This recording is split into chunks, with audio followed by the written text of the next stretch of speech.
Right, but it's not a real paper, is it? I don't know. I only looked at it. I'm just being funny. I thought you were going to... What? Oh, I gotta change. Oh, hold on. I don't know where your car keys are. I gotta pick up your... I'll be right back. I gotta pick up my prescription. That son of a bitch looks good. His mother looks good.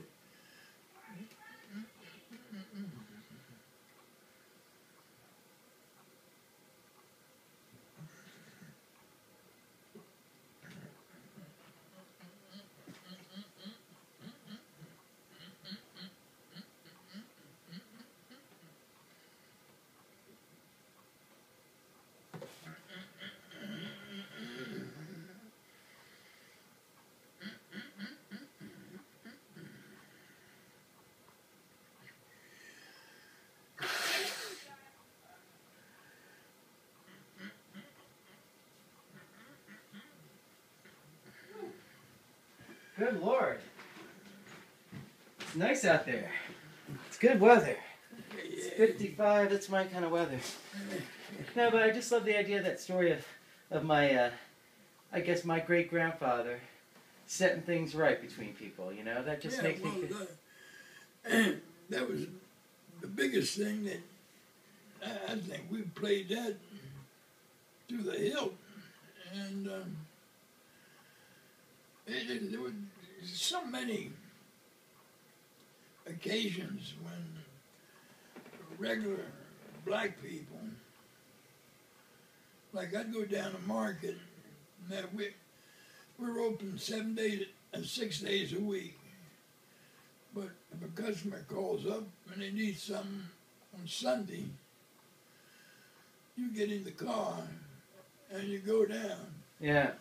And being by yourself, you would back up in front of the place and open the trunk and then go inside the place and fix the order up and then bring it out and put it in the car. But there was any amount of, I don't know, there's no way I can really tell how many people would be involved in this, because we didn't count to see who was affected by this. Or who was getting anything, right? But these guys would come in and say to me, "Hey, big little John, let me put this stuff in the car. I got to go up there and meet my wife or something." And he'd get the stuff and put it in the car and fix it up nice. And then he says, "You're okay now?" I said, "Yeah." He said, "All right, I'll see you." I said, "Wait a minute. You need a little gas money?" He said, "No, I'll talk to you later." That was it. But weren't you ever scared working at the market, like just being, or just like going down? I felt more at ease in the market than I did any place else. You go into a restaurant and you go into the back to make a delivery. In the alley, you might run into, let's say, of the population, 50% it's got to be total black. Yeah. We never have no problems. Yeah.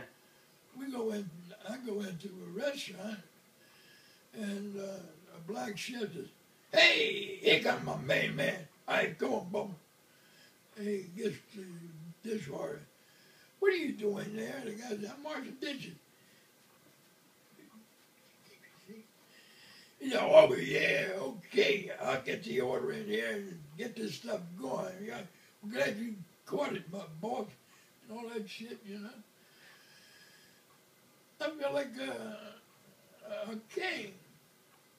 And they all treated me the same. They cook you some good food then, right? Oh, yeah, and then the thing is this.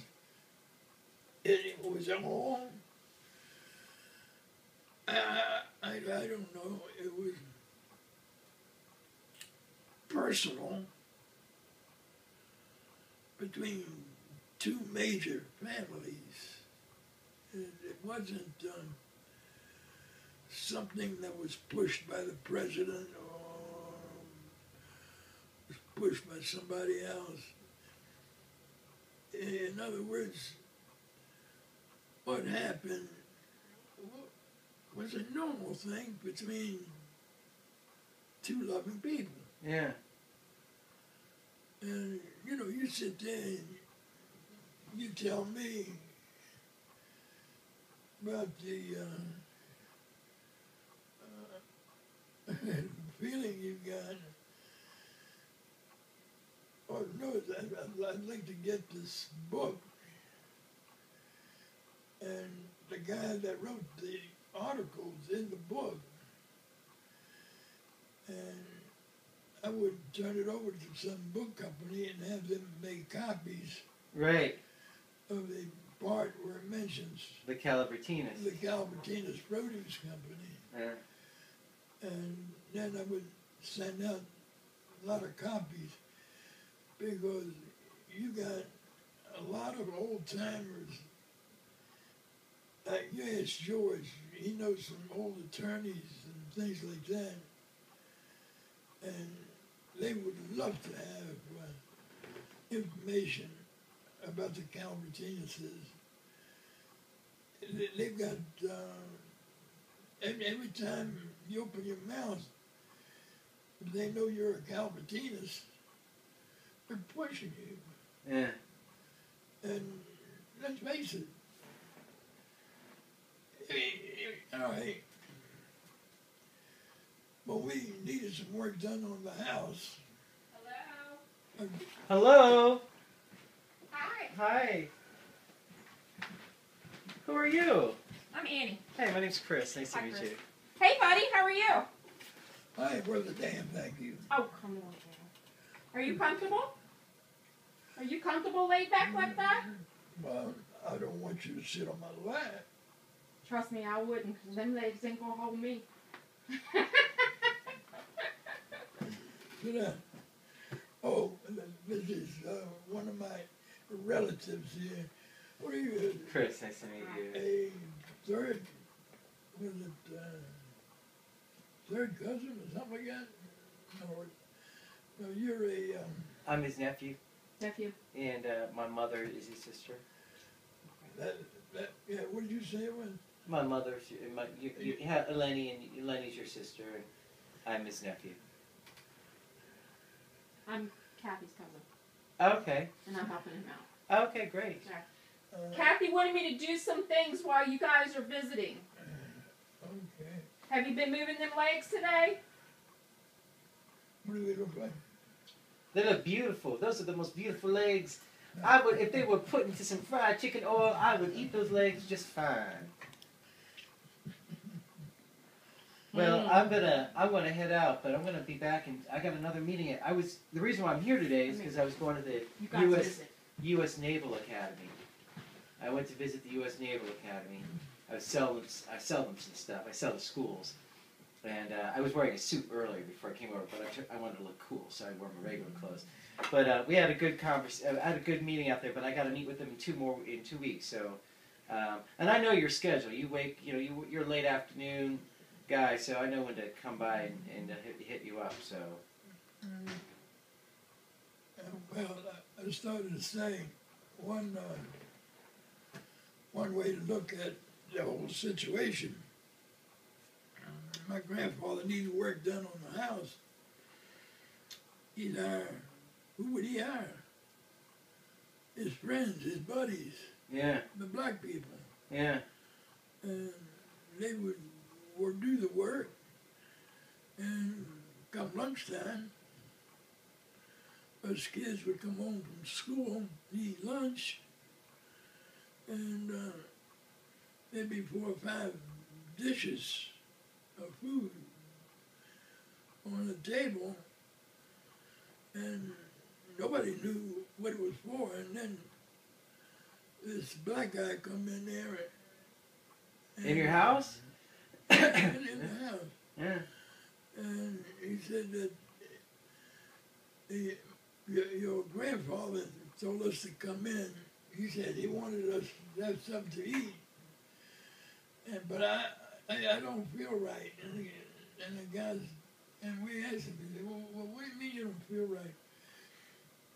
He said, well, there is differences, but it's not our differences, it's somebody else's. Yeah.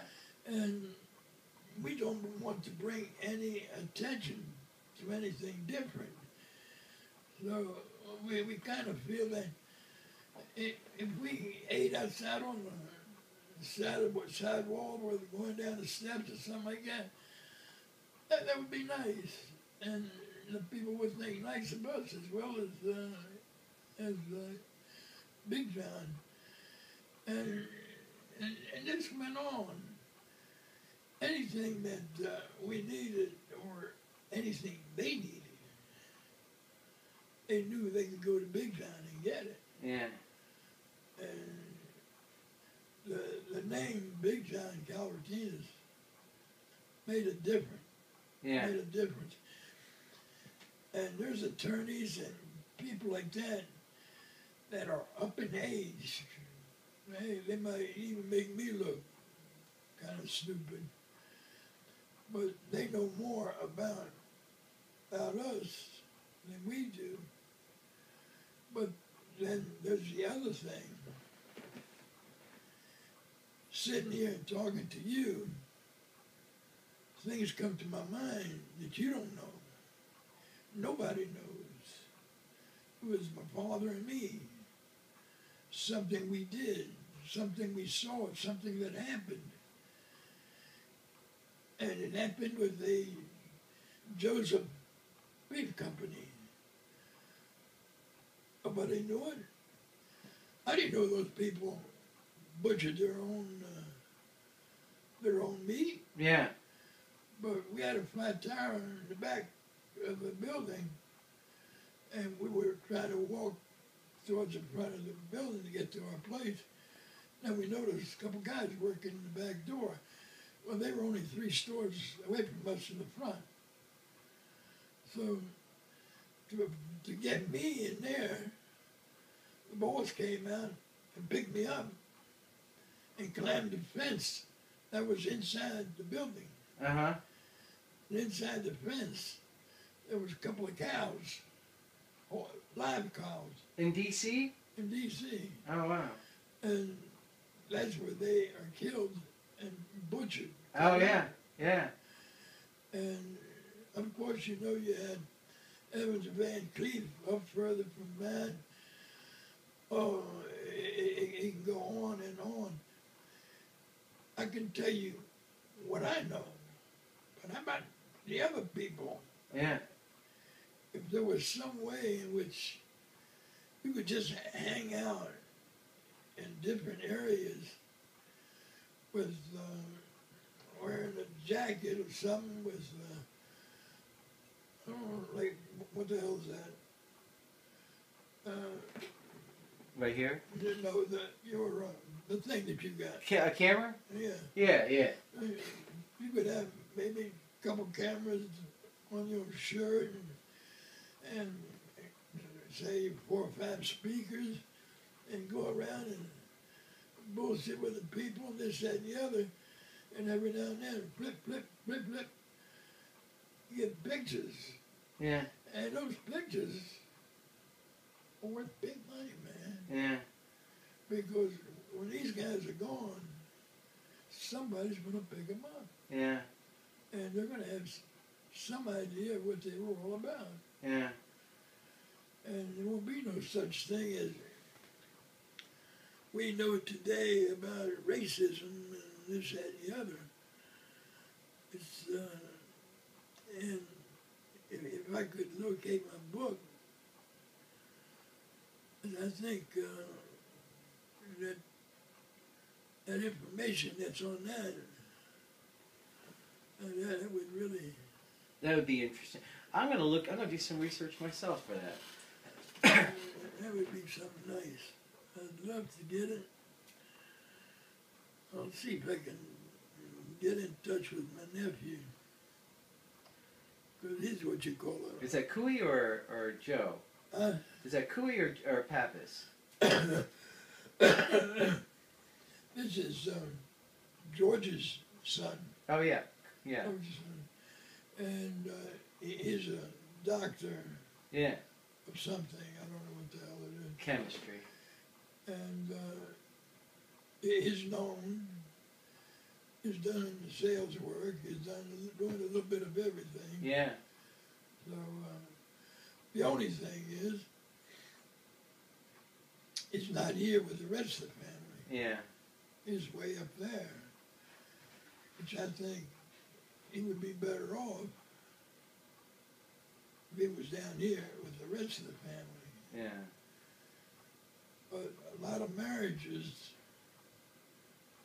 they're controlled by female. Dum, Yeah. ba-dum, dum. Yeah. And he's one of them, and the other one is a damn little brother. Yeah. He pisses me off.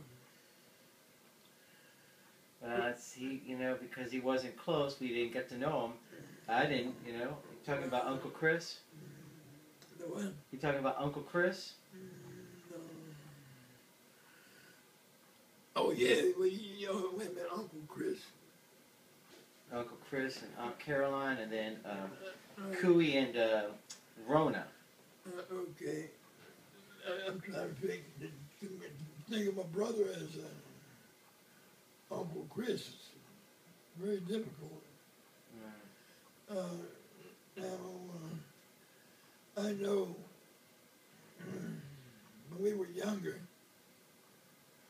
him and I were real close.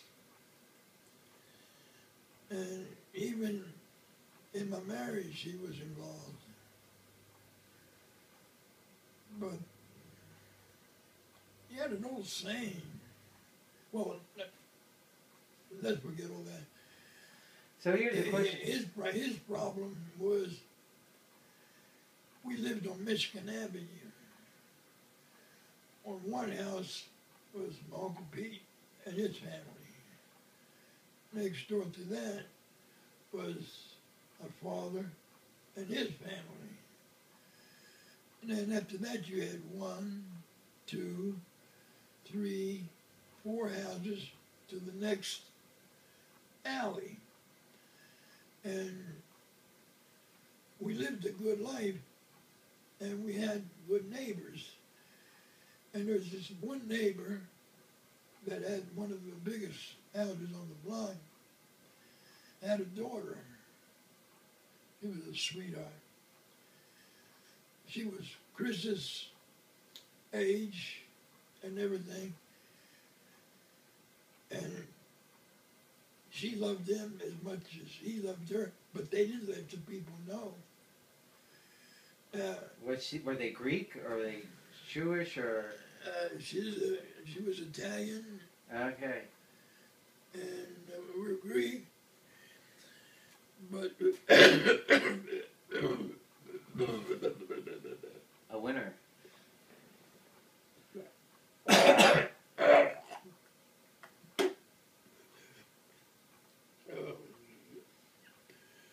You gotta spit it out. I'm sorry.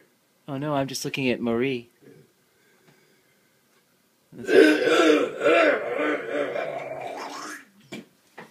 That's good. Get it out. That's it. That's a great picture of Yaya. But anyhow, to make a long story short, we were all looking towards that marriage. And then when the father found out that his daughter was planning on marrying Chris, he called her into his room and says, what's this I hear about you getting married? She says, oh yes, we have such a fine life. He says, we get up in the morning, especially Saturdays and Sundays, and I go up to their house, and here it is, my brother's brother and sisters all hanging around together in the kitchen area, wearing shorts and blouses or pajamas. And, oh, we live real nice. It's something that we never paid any attention to until recently. And then somebody said, why this? Why not get married? And she thought about it. She said, yeah, that's the way to go. And he told her, no way. The man that's going to marry you, I've got him under my arms, and I will have you married within a week. And he had him married, and that's all for her. And then this other girl came along, and Chris kind of liked her, but she wasn't capable, wasn't ready. But we weren't too comfortable with her. Yeah. Because she was nothing compared To the Italian girl. to the other one, because we all felt like she was related to us. Yeah. And we kept saying, well, things will change once they get married, this, that, and the other. But the thing is this, when you call him up and ask him to do something for you, you say, hey, that sounds good to me. Wait a minute, let me talk to my wife. So he comes back in a couple minutes, he says, hey man, I can't do it. My wife has got plans to go to my mother-in-law's house for lunch and blah, blah, blah, blah, blah, blah. And this went on and on and on. And finally it got to the point. And he always said, when he talked to you on the phone,